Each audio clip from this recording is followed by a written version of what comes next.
خبر ہے کہ کویت کے بین الاقوامی ہوائی اڈے کے صحت و سکیورٹی حکام اس بات کو یقینی بنانے کے لیے مکمل احتیاطی تدابیر اختیار کر رہے ہیں کہ ہوائی اڈے پر اترنے والے تمام اندرون ملک مسافر کووڈ-19 وائرس یا اس کی کسی بھی قسم سے پاک ہوں۔ یہ اضافی احتیاطی تدابیر گزشتہ پیر کو وزراء کونسل کی طرف سے جاری کردہ ہدایات کے بعد غیر معمولی میٹنگ کے دوران ملک میں کرونا وائرس یا اس کی نئی شکلوں کے دوبارہ ابھرنے کے خطرے کو کم کرنے کے لیے تمام ضروری اقدامات اٹھانے کے لیے کی ہے۔ اس کے علاوہ احمدی ہیلتھ ڈسٹرکٹ کے ڈائریکٹر ڈاکٹر احمد الشتی نے کہا ہے کہ اگرچہ ملک میں حالات تسلی بخش ہیں اور فی الحال کرفیو یا سفری پابندی لگانے کا کوئی منصوبہ نہیں ہے، پھر بھی لوگوں کو تمام احتیاطی تدابیر پر عمل کرنے کی ضرورت ہے۔ انہوں نے مزید کہا ہے کہ ملک کی زمینی سرحدی گزرگاہوں کے ساتھ ساتھ سمندری اور ہوائی بندرگاہوں پر بھی اضافی احتیاطی تدابیر اختیار کرنے اور حفاظتی اقدامات شروع کرنے کی ضرورت ہے۔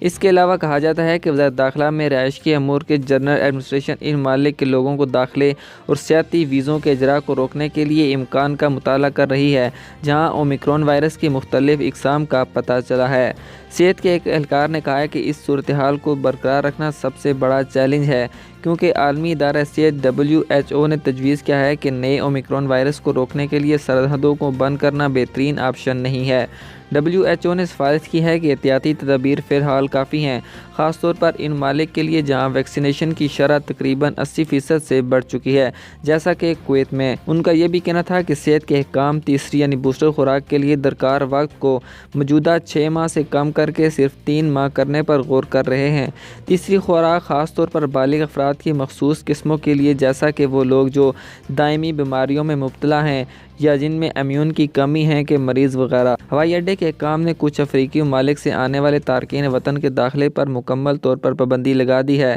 چاہے وہ براہ راست پہنچیں یا دوسرے ممالک کے ذریعے، جب تک کہ وہ کسی تیسرے ملک میں کم سے کم 14 دن نہ گزار لیں۔ اس کے ساتھ ساتھ آپ کو یہ بھی بتاتے چلیں کہ کویت میں دوسرے ممالک سے آنے والے افراد کے لیے 14 دن کی کوارنٹائن کرنے کے بارے میں بھی سوچ بچار کی جا رہی ہے تاکہ ممکنہ طور پر احتیاطی تدابیر کو اختیار کر کے اومیکرون وائرس سے بچا جا سکے۔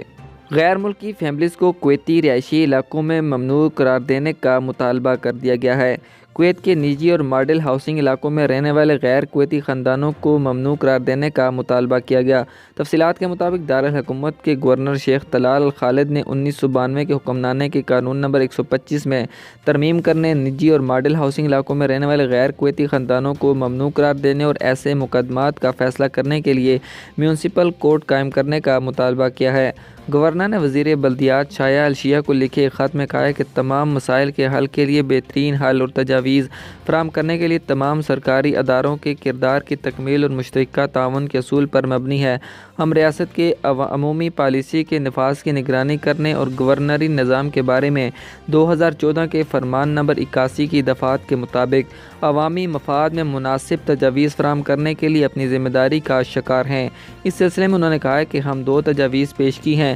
پہلا حکم نامہ قانون میں ترمیم سے متعلق ہے جس میں تارکین وطن خاندانوں کے لیے نجی اور ماڈل ہاؤسنگ علاقوں میں رہائش کی ممانعت کی گئی ہے، کیونکہ ترمیمی تجویز کے مطابق اس میں موجود کچھ شقوں کو دوبارہ ترتیب دیا جائے گا تاکہ غیر ملکی خاندانوں کے نجی اور ماڈل ہاؤسنگ علاقوں میں رہائش پر پابندی لگائی جا سکے۔